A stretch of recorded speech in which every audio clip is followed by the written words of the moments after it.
माँ गंगा के प्राकट्य की कथा, उनके माता पिता के बारे में, उनका गंगा मैया का किस किस का उद्धार हुआ, गंगा मैया पृथ्वी पर कैसे अवतरित हुई, पार्वती और महादेव से क्या संबंध है, इस पर आज हम बताएंगे आपको।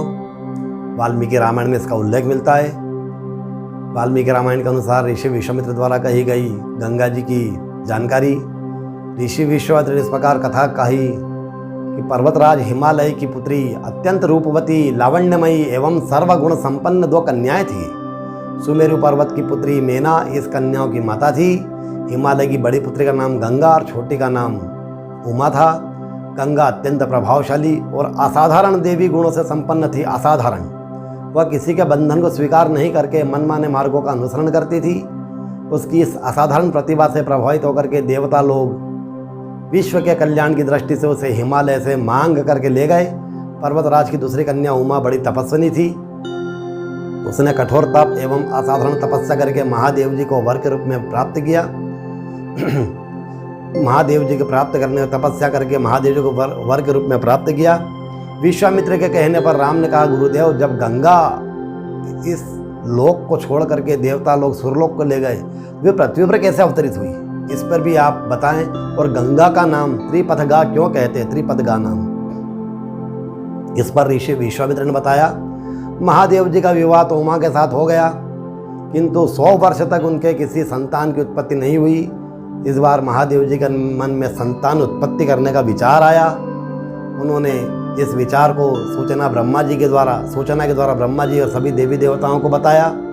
सब विचार करने लगे कि शिव जी के संतान के तेज को कौन संभाल सकेगा। शिव का तेज जबरदस्त तेज रहता है, इस तेज को कोई भी देवता संभाल नहीं सकेंगे। ये शंका चली रही थी। सभी की मीटिंग हुई, सभी ने आपस में विचार विमर्श किया, कौन शिव जी के संतान को संभालेगा। उनके कहने पर अग्निदेव फिर प्रसन्न हुए। अग्निदेव ने कहा कि मैं उसका भार में ग्रहण करूंगा। परिणाम स्वरूप अग्नि के समान महातेजस्वी स्वामी कार्तिकेय का जन्म हुआ। देवताओं के षड्यंत्र से उमा के संतान होने में बाधा पड़ी, तो उन्होंने क्रुद्ध होकर के देवताओं को श्रापित कर दिया। देवताओं को श्राप दिया कि भविष्य में कभी वे पिता नहीं बन सकेंगे, उन्हें संतान उत्पत्ति नहीं होगी। ये पार्वती का श्राप है। इसी बीच एक समय सूर्यलोक में विचरण करती हुई गंगा महारानी से उमा महारानी की मेल मुलाकात हुई, भेंट हुई। गंगा ने उमा से कहा कि मुझे सूर्यलोक में विचरण करते करते कई वर्ष बीत गए। मेरी इच्छा है कि अपनी मातृभूमि पृथ्वी, इस भूलोक पे, मृत्युलोक पे, पृथ्वी लोक पर मैं विचरण करूं, मेरी यह इच्छा है। तो अपनी बड़ी बहन गंगा का सुन करके उमा को मन में विचार आया। उनने गंगा को आश्वासन दिया कि इसके लिए वो कोई प्रबंध अवश्य ही करेगी। ऐसा कह करके वो वहां से विदा होती है। राजा सागर ने हिमालय एवं विंध्याचल के बीच, ये विश्वामित्र जी राम जी को कथा सुना रहे हैं, उसके बारे में बता रहा हूँ मैं आपको कि राजा सागर ने हिमालय एवं विंध्याचल के बीच हरी भरी भूमि का विशाल यज्ञ मंडप का निर्माण करवाया और यज्ञ किया। यज्ञ की संभावित सफलता के परिणाम की आशंका से भयभीत होकर के इंद्र ने राक्षस का रूप धारण करके उस घोड़े को चुरा लिया। घोड़े की चोरी की सूचना पाकर के सागर ने अपने 60,000 पुत्रों का आदेश दिया कि जाओ, घोड़ा चुराने वालों को पकड़ के लाओ, मार के लाओ, जिंदा लाओ, कैसे भी खोज के लाओ। इस आशंका से किसी ने घोड़े को तहखाने में न छुपा दिया हो। सागर के पुत्रों ने संपूर्ण पृथ्वी को खोदना आरंभ कर दिया। पूरी पृथ्वी को खोदने लगे, अंदर देखने लगे। उनके इस कार्य से असंख्य भूमिगत जितने प्राणी थे भूमि के अंदर रहने वाले, वे सब मरते चले गए। खोदते खोदते वे पाताल तक पहुंच गए। पूरी पृथ्वी को खोद डाला और उसकी सूचना अपने माता पिता को दी। इसकी आशंका से किसी ने घोड़े को तहखाने में छुपा दिया। ऐसा सोचने लगे। पूरी पृथ्वी खोदने के बाद भी जब घोड़ा नहीं मिला तो निराश होकर के अपनी सूचना लेकर के पिता के पास गए। रुष्ट होकर के सागर ने आदेश दिया कि जाओ, घोड़े को पाताल में खोज के लाओ। कोई पाताल में तो नहीं ले गया है। पाताल को खोजने के लिए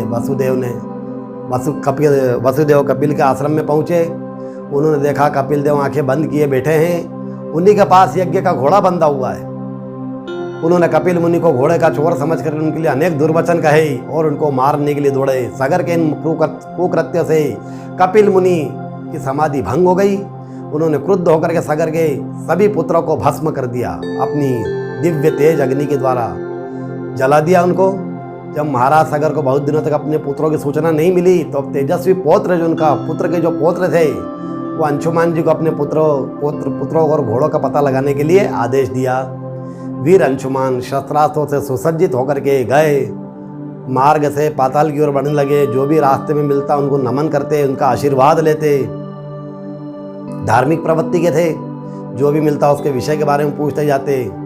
और फिर गंतव्य पे स्थान पे पहुंच करके उनने अपने जितने भी पितृ थे, जो उनके चाचा थे, उन सब के शरीर को देख करके वो समझ गए, क्योंकि भस्मीभूत भस्म को देख के समझ गए कि मेरे पितृ लोग ये। इतनी शक्ति थी, दिव्य शक्ति थी उनके पास। और यज्ञ का घोड़ा भी वहीं चल रहा था। अपने चाचाओं के भस्मीभूत शरीर को देखकर बहुत दुख हुआ उनको। उन्होंने उनका तर्पण करने का निर्णय लिया और जलाशय की खोज ली कि आसपास कोई जलाशय नहीं मिला। वे चिंतित थे, ध्यानमग्न थे। तभी उनकी दृष्टि अपने चाचाओं के मामा, जो उनके चाचाओं के जो मामा थे, गरुड़ जी थे, गरुड़ जी पर उनकी दृष्टि पड़ी। उनको सादर प्रणाम किया और अंशुमान जी ने पूछा कि बाबा जी, मैं इनका तर्पण करना चाहता हूँ, मेरे पास में आसपास कोई सरोवर हो तो बताइए, क्योंकि आप उड़ सकते हैं, आप पता लगा सकते हैं, और इनकी मृत्यु के विषय में भी मुझे बताइए।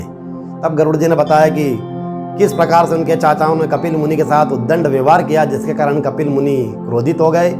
उन्होंने अपनी दिव्य अग्नि से इनको भस्म कर दिया। और कपिल मुनि कोई साधारण नहीं है, तो उनका जो तुम्हारे पितरों का जो उद्धार करना, मोक्ष करना, तो वह साधारण जल से नहीं होगा, ये गरुड़ जी ने बताया। तो वो आश्चर्य पड़ गए कि भाई अब कैसे होगा कार्य। तब उन्होंने गरुड़ जी ने कहा कि केवल इनका उद्धार एक ही कर सकता है। तो बोले कौन कर सकता है? तो बोले हिमालय की ज्येष्ठ पुत्री गंगा, उनसे ही इनका मोक्ष होगा, साधारण जल से इनका मोक्ष नहीं होगा, क्योंकि उन्होंने दिव्य अग्नि के द्वारा इनको भस्म कर दिया। अब वो गंगा ही तार सकती है। उन्होंने पूरी जानकारी ली कि गंगा को कैसे क्या लाया, पृथ्वी पे कैसे लाया जाए, सब जानकारी समझ के थोड़ा रुक करके फिर वो वापस गए। दुखी मन से फिर अपने वापस घर गए। पितामह को यज्ञ पूर्ण करवाया।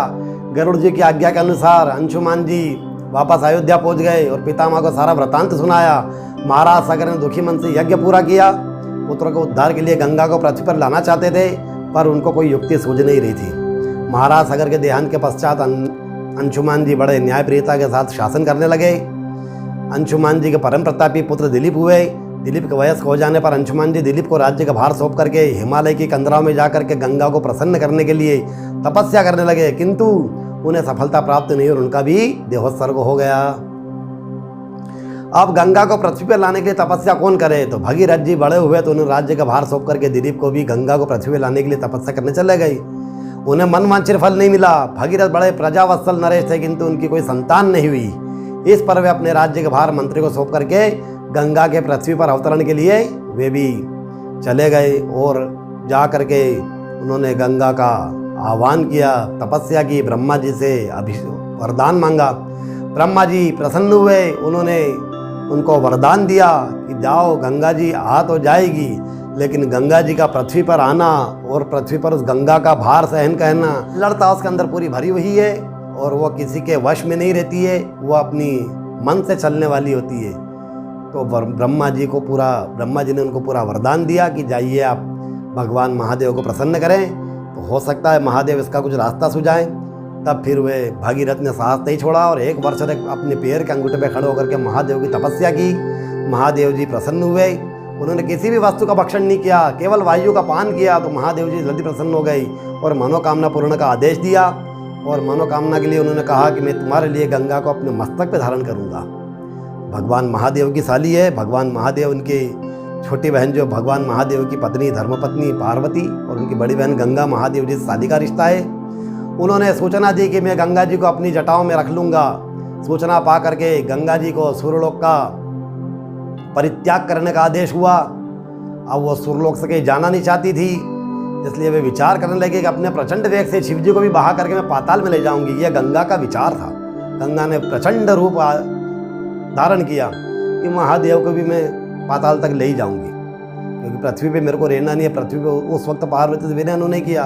अब उनका मूड बदल गया कि नहीं, मैं पृथ्वी पे नहीं जाना चाहती हूँ। अब इनका आह्वान हुआ, देवताओं के द्वारा आदेशित किया गया, तो जाना तो पड़ेगा। उन्होंने कहा महादेव को पाताल में ले जाऊंगी तो ऑटोमेटिक देवता लोग वापस मेरे को बुलवा लेंगे देवलोक में। महादेव जी के आह्वान पर फिर वो गंगा चली पाताल लोक ले जाने का मन में निश्चय करके भयानक वेग से शिव के सिर को अवतरित करती हुई गंगा वेग पूर्ण अवतरण से उसका अहंकार शिव जी से छुपा नहीं रहा। शिव जी समझ गए कि इसके अंदर अहंकार बहुत है। महादेव जी ने गंगा की वेगवती धाराओं को अपने जटाजूट में उलझा लिया और जटाओं में इतनी उलझ गई गंगा, इतनी उलझ गई कि वो मार्ग से भटकती रही, बाहर नहीं निकल पाई। महादेव जी की जटा थी।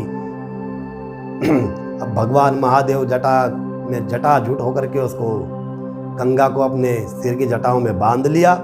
फिर गंगा जी की धाराएं वहाँ से फूटने लगी, अलग अलग धाराएं फूटी।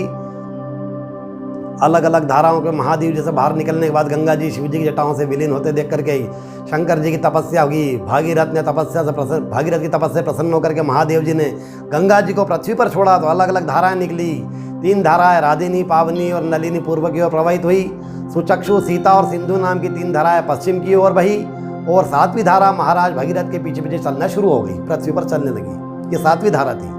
तो जिधर जाती भगीरथ जी के पीछे पीछे चलती जाती भगीरथ जी लेके चलते रहे। जो भी इस जल का स्पर्श करता, देवी देवता, देवदूत, गंधर्व, यक्ष, किन्नर सभी लोगों ने देवता का अभिनंदन किया, गंगे मात की जय जयकार करी, आरती करी, स्तुति करी, पुष्पों की वर्षा हुई, गंगा का अवतरण हुआ।